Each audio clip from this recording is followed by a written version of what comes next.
Welcome to Extra Throttle House. I'm Thomas. And I'm James. And this is actually a repeat of a video we did 4 years ago. 4 years ago. 4 years ago. And since then, there's been a lot of new cars. There has been. This is 10 amazing new cars that all have one weakness. One huge weakness. It's not necessarily huge. It could be. It could be an Achilles heel. It could be just a little... This is a difficult one because there's so many possibilities about what people would consider a weakness or what they thought. We actually asked our people on Discord in Throttle Clubhouse what they thought, and it resulted in a massive discussion. It was a frenzy. It was a frenzy. It was awesome. That's what happens when you tag everyone on Discord. Yeah, it was. Everyone's like, "What do you want?" No, it was fun. They were having a good time. But everyone had an opinion about this. They did. Yes. So we will talk about the community-sourced opinions at the end. Yes, but by the way, Throttle Clubhouse is going very well. We do have a Discord, but more importantly, we have extra content. James and I are writing articles each month. We're giving away merchandise when we do our live hangouts.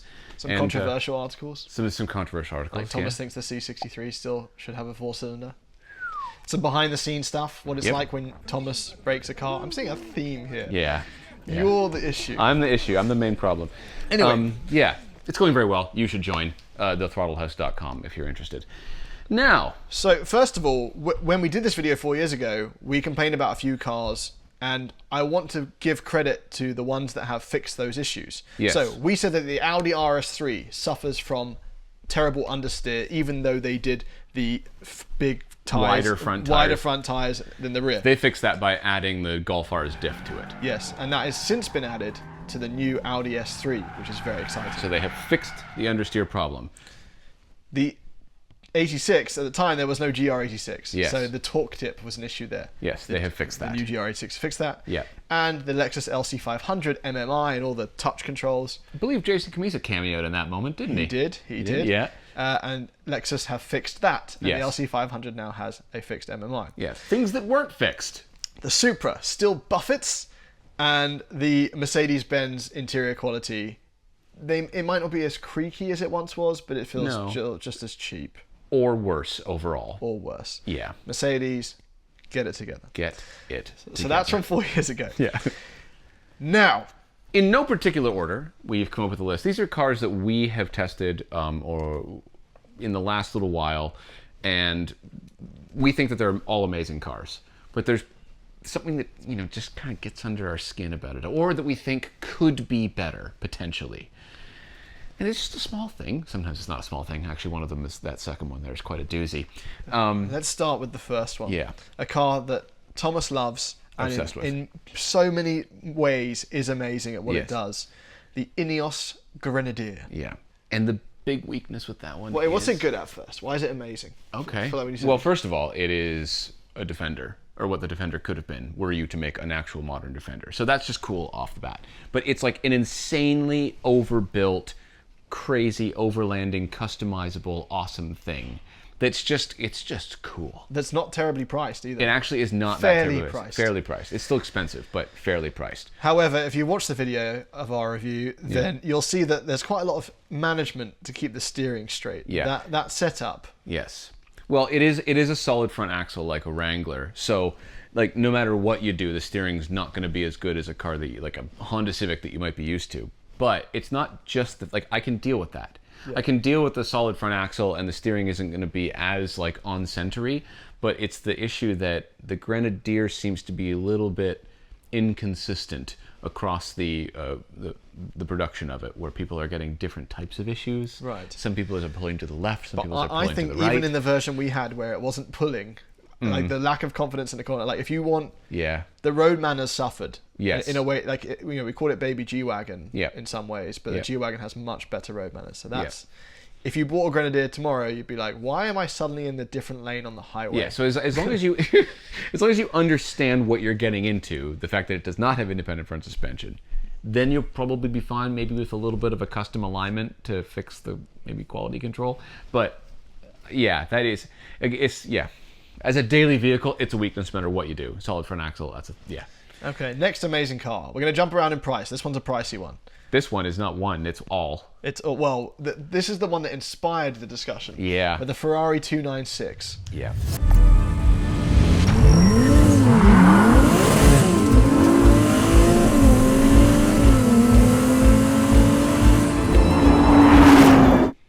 incredible car. Brilliant, beautiful, fast. I saw it in the wild for the first time since we reviewed it. It's shocking, isn't it? It's beautiful. It's beautiful. A stunning car. And holy crap does it suck to try and operate. And so does the Pure Sangue. And so does the F8. Specifically. And so does Yeah. And the Roma. And the Roma, yeah, very much. The Roma was the first one. Yeah, maybe it wasn't the F8. No, the F8's fine. The F8's fine. The F8's fine. It's the old Ferrari tech. Anyway, the biggest weakness with the 296 and the Roma and all new Ferraris is the fact that they decided to put everything in screens that don't make any sense with buttons that don't work very well. That hide, if you have CarPlay, it hides the tack. Yeah. The push button start. Yeah, what they did was you just rest your finger against it. Yeah, they looked at Lamborghini and they're like, okay, so Lamborghini's got this, like, you flip up a thing and you push this big clicky button and it feels like you're in an F-16. You know what we're going to do? Is we're going to take that experience and make it horrible. The opposite of fun. So you just kind of like... Yeah. And I think they've improved the software in the new ones, but that first, like, the 296, it's dangerous. You move something and you have to look down to see if it moved. And it's a second delay. Also, the way that you use CarPlay is a little like trackpad thumb thing, and there's no clicks to it. You can barely feel it. There's no outlines really to the up and down, so it's unacceptable. And otherwise brilliant. They're so good. The cars are so good to drive. So yeah. Okay, next one. It's not good. For a tenth of the price of those. Literally. The new Honda Civic Type R, FL5 generation. Very, very good car. Still awesome. Still a Type R. The weakness, as far as I can tell, is the second gear grind. I don't think that this problem has been fully fixed. No, apparently it's a lot better. Like, I didn't experience it the day we filmed. You did in the hot laps. Yeah, I did in the hot laps. Basically what happens is, I think it's just because of the overall design and the size of the gearbox, the synchro mesh isn't very strong, isn't very big, I guess. So sometimes when you do a quick shift, you end up, those gears grind together as they go in, specifically going into second. I think it's because of the gap between first and second ratio. Yeah, which is a shame because that's also one of the best things about the car is the shifter. Yeah. So when you want to rip into second or downshift into second, it grinded on me a couple times on the day we were testing it, and I've read some stuff online about people having it grind. Apparently also the clutch delay valve prevents the clutch from engaging in a quick enough manner or disengaging in a quick enough manner, so you don't, it's not disengaged, so you grind. Would that only occur at 10/10ths driving, like racetrack driving, do you think? Yeah, but that's, you're getting Type R. You might take it to lapping days, but right? I experienced that with the Nissan Z everywhere I went. But don't worry. Horrible. Don't worry, that's not in this list because it's not an otherwise amazing car. No, it's not. It's overall kind of crap. Yeah. No, the FL5 is a brilliant car, but I think that's definitely a thing that I would be wary of, is the gearbox. Next car. Yeah. The Ford Mustang GT.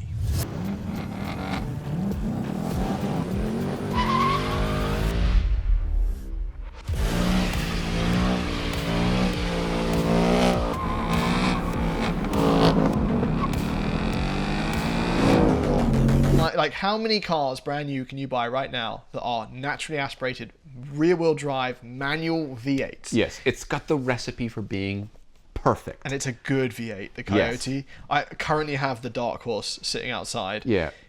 That experience of that driving that car and the shifting experience, the clutch experience. Yeah. Yeah, and then the weakness is okay, so I have an awesome sim rig at home, and it's very complicated, and I'm kind of dumb. So the software gets a little bit ahead of me sometimes, and I don't update it. And every once in a while, the force feedback steering wheel doesn't work. Right. My fault, not the thing's fault. And it feels like nothing. And it's still better than the steering in the Mustang GT. The Mustang, it's good until you hit a corner. That's what steering is for. You don't need the steering. But around town it's okay. There's a bit of weight. For some reason it doesn't weigh up. Yeah. And it sounds picky but it really exactly results in confidence driving. So there's a lack of confidence. Yeah, it's less apparent in the Dark Horse because the tires are stickier. Yeah. But in the regular GT, like we're driving it in the canyons and we couldn't believe it. Yeah. Like, what have they done? But if you only drive highways and around a city in it, it's fun. You can make noises. It's still a great car. But I Could have been. You know what could have been. been because you've tried a Camaro. Yeah. Frustrating. Frustrating because otherwise, Yeah. an incredible package. Yeah. The next car. So this is us playing with the definition of amazing. Yeah. Because it's something that amazes you. I think. Hold on, let me find out what the definition is. We have to caveat this one pretty hard. Causing great surprise or wonder. You know what? That fits the bill. This one is the Cybertruck. Feel the rhythm! Feel the rhyme! Get on up! It's bobsled time! Ow! Whoa! Yeah. Okay. So let's hold on. Just wait. Don't leave. Listen. Everyone's sitting there going, one weakness? What do you mean one weakness? Yeah. So okay. So the Cybertruck is an amazing vehicle, but the problem with the Cybertruck is that too many corners have been cut with a hacksaw. All of the edges are so sharp that it's been wounding people. When I say cutting isn't a good enough word, wound. Yes. That people are getting wounds. Tis but a leg wound. From literally just using the Cybertruck because it's so poorly. No, okay, go ahead. I think the weakness we put here is it hurts you, so you can actually use all of them. So There's so many things. So it cuts you with the doors because they're so sharp, and that one guy, I posted about it on Instagram. That one guy said it was his own fault because he was being clumsy, and everyone said that sounds like an abused spouse thing, where it's like, it's it was my fault. I was clumsy and he was tired. Yeah, he was tired. It was okay. Like Karston he doesn't always do that. Also, the front closing on you, we showed it with the carrots, and they updated it. And what happened was there was the guy tested the update, but he tested the update. But and there's and he got hurt. He put his finger in it. I'm sure you've seen it. Yeah. It's all over Instagram. Yeah. And he basically gets stuck and then pulls it out, and it's very hurt and shaking. Yeah. And a Tesla official said that the reason it still came down with an impact is because it's meant to get harder every time. So he did a few things before that to show how easily it pops back up. But because then he went for his finger, the frunk was like, oh, he's really trying to get this closed. So I literally can't get over that concept. I need to talk to another engineer from another manufacturer and go, listen, so if the door doesn't close right away, does the next time it closes, does it actually try harder? Because that does. That's what it does. But that's it. But no, that's insane. That concept doesn't make any sense. It's like, what if one kid puts their hand in, mom goes, nope. You go, oh, and the next kid puts his hand in, no, oh, and the third kid comes up. Well, I think that's a fool me twice thing. He's a write-off, that kid, because the trunk now knows that it has to close. And it's just a stupid concept. Well, the third kid's going to win some sort of Darwin Award anyway, because that's stupid. He's watched two other brothers go. Yeah, okay. So yeah, amazing car, not in the normal sense, and that is a huge weakness. Yeah, the car. Especially if you don't live somewhere. All of it is a huge weakness. If healthcare's expensive, you're paying for a Cybertruck and a surgery. Yeah. Okay, the next vehicle. Yeah. We just reviewed this. We did. The Hyundai Ioniq 5N.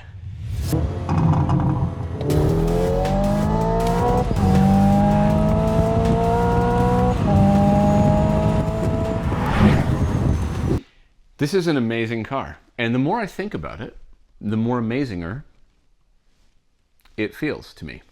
Because it drives brilliantly. It drives brilliantly. People say it's a heavy EV, but it's the same weight as an Urus and it has way more space inside. And more performance. More performance. Well, we don't know about around a track. We don't know. We don't know, but we should have tested it now that I'm thinking about it. I'm curious, because the Urus is a pretty impressive vehicle. Urus is great. But yeah, it drives really well. You know what I didn't dwell on enough in the video? Is the steering. The steering was really good. Steering's good. There was some feedback to it. There was really nice weight. I could tell what was going on with the tires. I really enjoyed that car. And you could drift it. There's sort of two weaknesses with the car. Yeah. I know we're breaking the rule here. Yeah. One of the weaknesses is the complexity of, not just the complexity of the accessing all the modes, it's the fact that certain modes gatekeep other modes. Yeah. So you can't have some of the fun stuff while doing a hot lap in sprint. Yeah. And obviously it's for performance because... not drifting. No one's doing... Not drifting.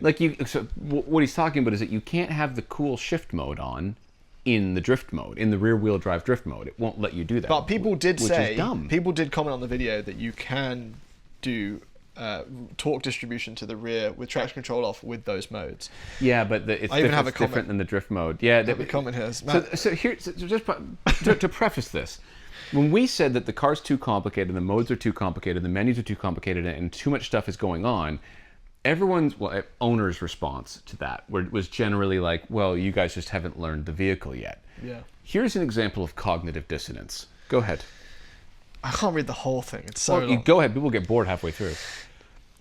I think reviewers should study what's new and be humble that they may be ignorant of what's new. Wrong conclusions due to your own ignorance should not be passed on to others as if they were facts. When the sound RPM is set to default, the Ioniq 5N makes sound in all modes, but in NGB mode it makes a more exciting sound. NGB mode does its best for output, so it's exclusive to NE shift mode, where output is not continuous. However, if you click the shift paddle in NGB mode, it does return to NE shift mode.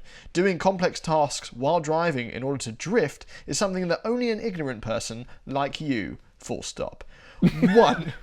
In normal mode, anyway, it goes on for ages. It shouldn't be that complex. No, it shouldn't be that complex. The fact that you do, there's first of all, there's too many modes. There's just too many different modes. But you can customize it, make it perfect. Make it your own. Just there should be the shifty mode, which is sport mode. There should be drift mode, which is rear-wheel drive only. End. Yeah. End of conversation. Maximum. I get the hot lap thing because for maximum torque, it doesn't make sense. The drag mode and the maximum torque, sure, but maybe just give me the sounds anyway. The sounds. But specifically for drifting, I didn't explain this in the videos. There wasn't enough time. But the simple reason why I want to be able to use the shifty mode in the drift mode is because I use the gears to limit the torque, because in an EV you can infinitely spin the wheels.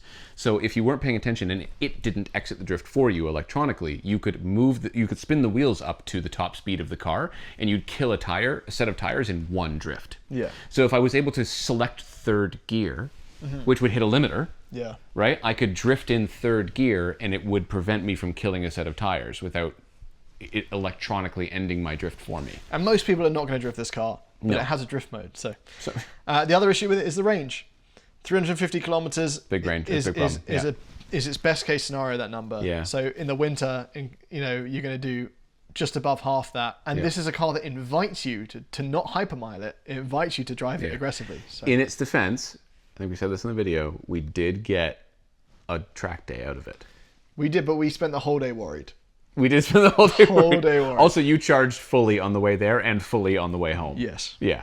So if you're willing to do that, you get to do some track days. That's more of a commentary on Ontario's lack of infrastructure. Yeah, it is, to be fair. Yeah. But yeah, that would be helped by range, because like the Ioniq 6 does amazing range, and I'm excited for the Ioniq 6N, if that's a thing. if it's a thing, that'd Yeah. be great. Yeah. Not as pretty though. Probably not. The next one. Yep. The 911 ST.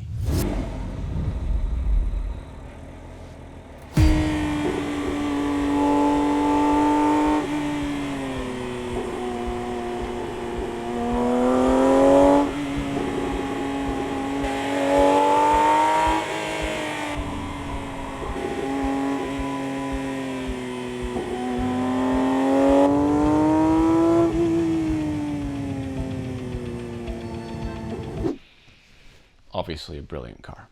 Amazing. And I put all the GT cars in general here. Yeah. Can you guess what the one huge weakness is? Porsche. Porsche in general. They don't make enough of them. Don't make The enough of them. market is limited. Yeah. You have to VIP. You have to VIP in your own mouth to get one of these things. It's outrageous. Money doesn't even solve it. So, Yeah, you can't just walk up and say, I've got a lot of money, I'd like to buy one of your fancy cars. That's not a thing. That's why we did the golden ticket sketch, yes, yeah. right? They've To buy turned 50 themselves cars. into Ferrari, and it's put a bad taste in everyone's mouth. Yeah, everyone's mad about because it. of the VIPing in your mouth.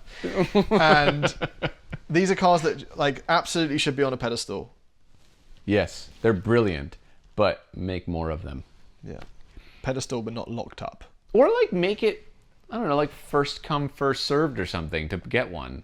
Like if there's a limited number, don't just keep giving it to the same guy that has like 10 GT Porsches. Let someone else experience GT Porsches. I did. No, the first come first serve. I think I did.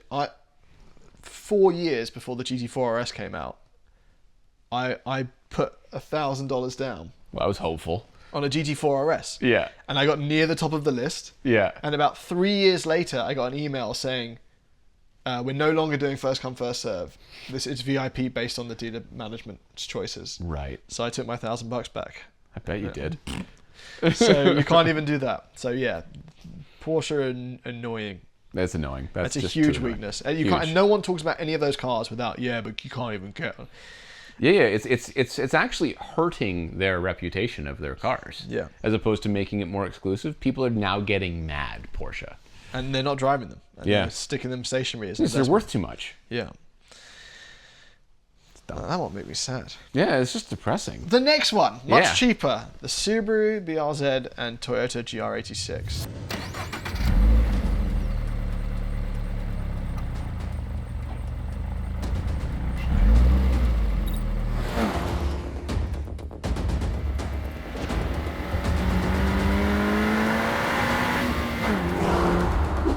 Now, the huge weakness of these cars used to be the torque dip, Talked it. right? But that's been fixed. Has been fixed. So why are they back on the list? Because there's been some reports of engines blowing up, specifically on high G long corners on racetracks, which is a place where you'd expect them to be built for. Yes, this is a car that should be born on the racetrack. We don't actually know 100% what's causing it, but we do know that one of the two manufacturers, which is not to be named, is pretending that it's not a problem, and the other one is going, "We'll warranty that, no problem." So I'll let you do your own research on that. But as far as I know, and I spoke to our friend Chris Rosalis, who owns a BRZ from Motor One, and he was kind of like, we don't know exactly what it is. We think it's maybe to do with oil temperatures, or maybe it's to do with oil starvation or baffles, or something to do with the head design of the flat engine. All we know is that you gotta maybe do a few mods. I think there's like some oil coolers people are doing. So it's fixable. Yeah, well, it's preventable, the issue. Preventable. Right? So you just got to pay attention. If you're going to buy one of those, don't go to a track with a sustained high-speed right-hand corners and expect your engine to last forever. Because otherwise, amazing car. Yes. We wouldn't bring it up if people weren't tracking them, which they are, which you should be, which you should do if you buy one, because they're great track cars. Yes. The next car, Yeah. Volkswagen Mark 8 Golf R. I put this one on the list because you Oh yeah, I didn't even remember writing this. you simply can't buy one of these because they have capacitive touch buttons. You'd be dumb if you purchased one of these, because the capacitive touch buttons make it wouldn't be so dumb. unusable as a You wouldn't be vehicle to dumb. live with. No. It was just Here's why it's a brilliant. I feel like we skipped a step. Here's why it's a brilliant car. Okay. Fantastic daily use. Yeah, it is. Very quick. Yeah. All-wheel drive system. Yeah. With the torque differential that puts the torque to the outside wheel, so it makes it feel, you know, What am I doing? What's this? you're turning up the volume. I'm turning up the volume. See, you can do it. You don't even have to look. That's why it's fine. Yeah, you can't look because it's not illuminated. I actually disagree. I think the capacitive touch is annoying, but it's not the huge weakness. The huge weakness is the poor electronics and speed of it all. It would really? It would be better if it was faster, or Like things don't load fast enough. yeah. on The Apple speaker CarPlay. system goes weird. Yeah, and the Apple CarPlay gives up. Oh yeah, what's happening to your speaker? Is it still happening? The It's speaker still system? doing it. Yeah. All the sound goes over here. And then, but then it slowly comes back, and that's what's important. That's what's important. More than your dad did, mate. Okay, the next car. Now, this is a slightly weird one because it feels weird to say this is an amazing car, but it is actually brilliant. Yeah. The new Tesla Model 3. Yes. And this, to be fair, has more than one huge weakness. The biggest weakness being that it's built by Tesla. Snap. But the actual... Why is it good though? Why is it good? Well, it's good because it's just it drives very, very well. Like, it's really, really intuitive to use in terms of like the steering and the brakes. Everything's calibrated well. It's got really good range. It's got a great ride. Good sound insulation. It's still a value. It's still a even value. though it doesn't qualify or whatever. It's quick. It's fun. Right? Yeah. It's really well designed in terms of packaging for interior space, for passengers. It's easy. There's a lot of confidence. Yeah. If even like regular people are driving it, which they are now, you don't have to be an enthusiast to drive this well and fast and controlled. Yeah, it's a good car, and somehow its biggest weakness is not that Tesla is the brand that bought it, which is Not even Elon Musk. not It's even not quality that. control. Yeah. Because we can't comment on that yet. The one we drove was fine, and the people are saying these should last longer. But I think those people Our Tesla are owners, Tesla they own owners. stock. But yeah, the fact that Tesla has moved the turn signals and the gear selector off of the wheel and into the screen. Yeah, well, the turn signals are on the wheel, but they're on the wrong part of the wheel. They're on the wheel They're now. up and down. Yeah, they're up and well, yeah. The left is up here and the right is down here. Might be the other way.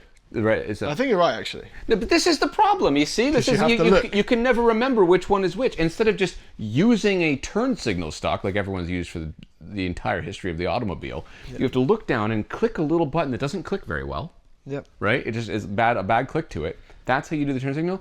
And then the slidey button for the gears.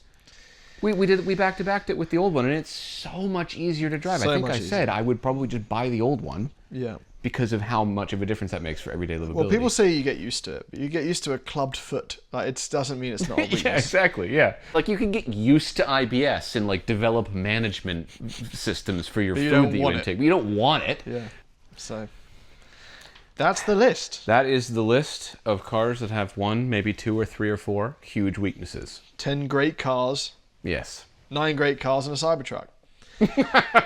And from our community, there were some opinions as well. Yes. Oh, yeah, that's right. Okay. So This is what you guys came up with. we got the new BMW M2. Yep. Weaknesses: front and rear bumper. Yeah, the existence of the front and rear bumper. Pretty mean. Yeah. The G80, the new M3 and M4, the ZF transmission not being super exciting.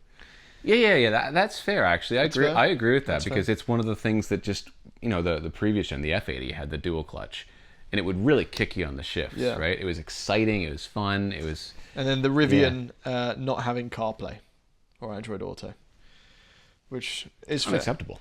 The one thing the one bit of credit I'll give it is that the nav and stuff has a lot more information about the car and your state of charge and what you'll have. The CarPlay can't do that. Yeah, but that's true, but it also puts you on the wrong route and it takes longer than it should have. yes. So there's that. And there were some more in the Discord. Yeah, but actually, now we realize we wrote them down, but we can't. They're not safe. they got a bit rude. So you can't say them. join the Discord if you want to see those. Yeah. Or let us know what yours are. What do you think is an amazing car that has one weakness? Yep. And why is the Golf R fine? Like, completely forgivable.